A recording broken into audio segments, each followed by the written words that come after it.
Settle down, settle down. Did you all have lunch? It was good? Okay. I want you all to settle in your seats, and it's going to be a slow afternoon. ఇప్పుడు వరకు పరిగెత్తాం కాబట్టి we'll just slow down now. So I would like all of you to allow yourself to close your eyes, and let's take a deep breath. Inhale, nice and long, and pause. Now exhale from your mouth. Sigh it out. Now let's do it again. Inhale, pause. Now exhale from your mouth. Now allow yourself to form this tiny blimp right in your chest. And this tiny blimp is slowly turning into a ball of energy. This ball of energy is connected to throughout your body. Feel this ball of energy seeping into your nervous system. Now you can feel it flowing through your body. I want you to remember and hold this ball of energy in your center and your being. Now slowly open your eyes. Hi everyone, I'm Punarnavi. I'm a multimedia artist, an actor, and a lifelong student. At the age of 19, during my first year of college, I stumbled upon an opportunity that many aspiring actors dream of, starring in a blockbuster film. The recognition I gained from this was truly life-changing and fueled my passion for acting and filmmaking. Even after the years of the movie release, people still approach me to express their appreciation, which continues to motivate me immensely. Despite the initial success, I found my life feeling stagnant, especially during the pandemic period. It was then that I realized the importance of reigniting my creativity. As someone driven by an insatiable hunger for attainment in everything I do, I understand the significance of continuously pushing boundaries and seeking new avenues for expression. So that's exactly what I did. Just when life seemed comfortably predictable, I decided to pack my bags and venture out of my comfort zone. I immersed myself in reading, writing, dancing, making art, and travel, seeking new experiences beyond the familiar. Through this journey, I witnessed the profound impact that creativity had on my life. It became clear to me that it was vital. And today, I'm here to share a small piece of my wisdom on the value of nurturing your own creativity. But perhaps you are wondering if you are among those few who are gifted with creativity. Well, let me challenge that notion. Each one of us in this room are born with an essence, the ball of energy. Your center will help you weave your own creative genius. So by the end of this talk, I invite you to consider giving this ball of energy a name, a color, and write down the ways you can nurture this ball of energy every single day. So you might be wondering, where does this creativity come from?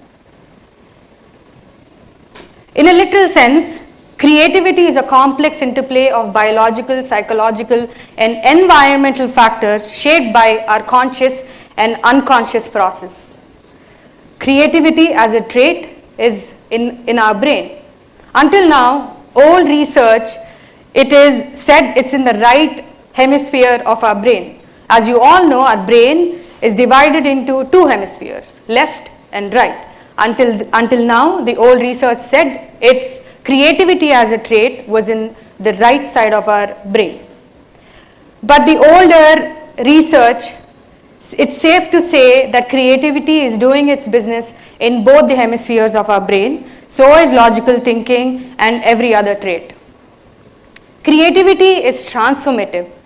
It's the door between the unknown and known. From the evolution of phones to a smartphone, that's because of creativity. It's a practical tool for achieving goals and it's a catharsis. It comes from our imagination and play. Imagination is like the engine of creativity. That trait will help us generate new ideas. It encourages exploration and experimentation, empowering us to push boundaries, take risks, and to discover innovative approaches to challenges. When we are young, our knack for playing with simple things like a cardboard and a sketch pen, doodling for hours, this gets overlooked. I still remember my brother and I used to obsess over watching Pokemon. And then we used to take a big chart of paper to just draw Pokemons. But as I got older, I felt apprehensive for doing the things which I enjoyed doing as a kid. Because of the growing responsibilities, I suppose, or the societal pressures. Life can get really tough when we get old. I believe imagination and play are not only for young kids, but it's for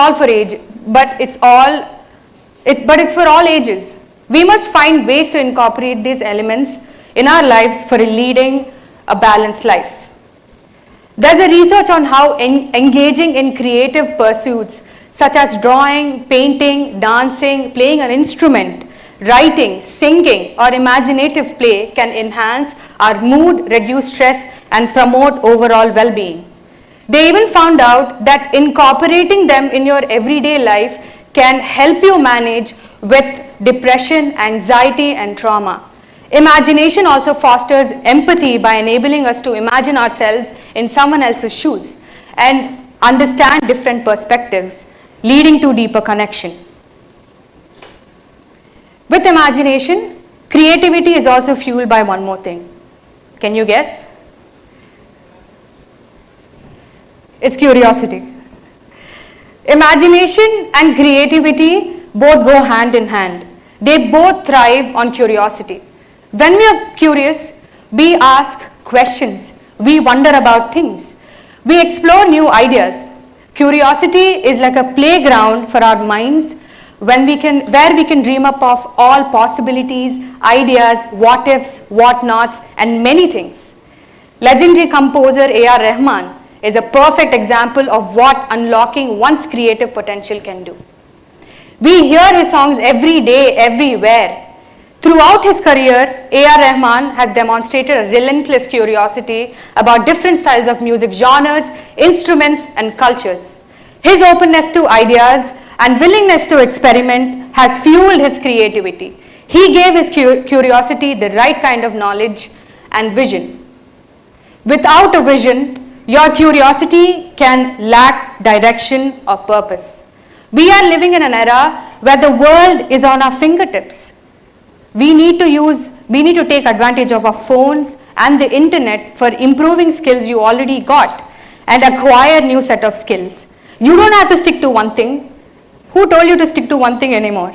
You can have multiple careers in the field which complements your journey. That's what helped me understand that I can change directions because my priorities in life have changed. At the end of the day, you define your career, it doesn't define you. Now, imagine this ball of energy as a small, tiny plant. And your environment acts as the fertile soil. And your cognition, the way you think, serves as the water, and your emotional regulation as the sun or the climate. Like plants, your creativity grows best in different climates and gets stronger when you face new challenges. The way you regulate your emotions is crucial too. Mastering to control your emotions is an art, which everyone should be aware of and learn. I learned to regulate my emotions very recently, but I have my stormy days, and I realized that extreme weathers can damage my plant. So I learned holistic ways like yoga, meditation, moving your body, going to therapy. All these holistic ways to bring back the normal climate in my head. So my plant called creativity can bloom and grow into a beautiful tree. So indirectly today I'm telling you, all of you, to get into gardening. It's the best. Creativity is not always flowers and butterflies. It's tough to be creative. But why is creative so hard, being creative so hard? I think it's because leaving your comfort zone. After I came out of the reality show, I had everything to get by. I had fame, I had enough work to make money, I bought a tiny car for myself, I was getting good roles, but surprisingly, and also I made a lot of friends, but surprisingly, I knew that this is not how I want to lead my life. This is the time when lockdown happened, and I saw my chance, and I got out of the bubble I created for myself. It was not easy, but I had to do it because I wanted to see the growth I was craving for. At some point in our lives, we do everything for the first time. I did everything. I did a lot of things for the first time in these 2 years. I moved out of my house. I studied abroad. I did multiple part-time jobs. And at times, I faced failures. It's a part of stepping out of comfort zone. Real growth only happens when we embrace the uncertainty of the unknown and have the courage to lean into our own discomfort. As we continue to challenge ourselves, the boundaries that once contained us expand, and we elevate to higher level of being, thinking, and performing. This diagram can make you understand the path to growth. Comfort zone. That's the peach layer where things come easy to us. We know what to do and what to expect from here. However, there's no learning or growth takes place after a point here. Because we rely on the knowledge we already gained. So once you get out of this comfort zone, that's where the real challenge starts. To learn and grow, we must always leave our comfort zone and step into the fear zone, which is far less comfortable here. We do not know what to expect, and we cannot build on our previous experiences. The new way is paved with uncertainty. This fear zone is often most challenging part of learning and growth journey. As you come out of the fear zone, when we muster this courage to endure the fear zone, we come out on the other side, the learning zone. The learning zone is where we can begin to acquire new skills, learn to deal with challenges and problems. When we make it to the learning zone, we extend our comfort zone, meaning that we begin to feel comfortable in this previously uncomfortable experience and begin to build confidence in this space. Growth zone. When we stay long enough in the learning zone, we begin to experience that we can change and start to redefine ourselves in terms of what we can do and achieve and feel comfortable with. We may increase our resilience by conquering obstacles to create a pathway that makes it easier for us to follow our dreams. When I got out of my comfort zone, I tell myself that it feels scary because it's unfamiliar path, not because I'm incompetent. Being creative can get challenging because of one more thing. Fear of failure. Fear is a compass to growth. Whatever we fear, there's a learning. Fear is not an emotion, but a response to a perceived danger. Often we are taught to look at fear of failure as something to be avoided or to be bad, but it points us in the right direction. I failed many times in my life. That I treat Miss Failure like a best friend of mine, a friend who does not forget to bring a gift whenever she arrives back to my place. Fear always comes back, she's like, "Hey Navi, I got you a gift. I realized that you failed this semester. So there you go, your gift." She brings me a gift of accountability. Fear makes a lot of sense when you bravely take responsibility. That's what I realized.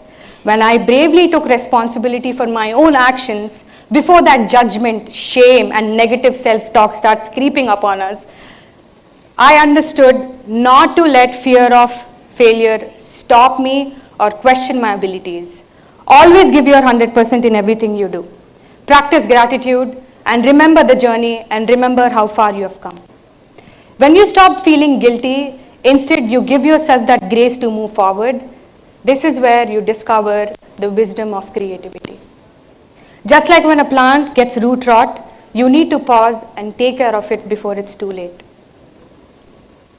The value of my creativity lies in art. Art helped me find my creativity. For me, making art, creating art, or living in art is like working out a muscle. The more I do it, the stronger and more flexible my creativity becomes.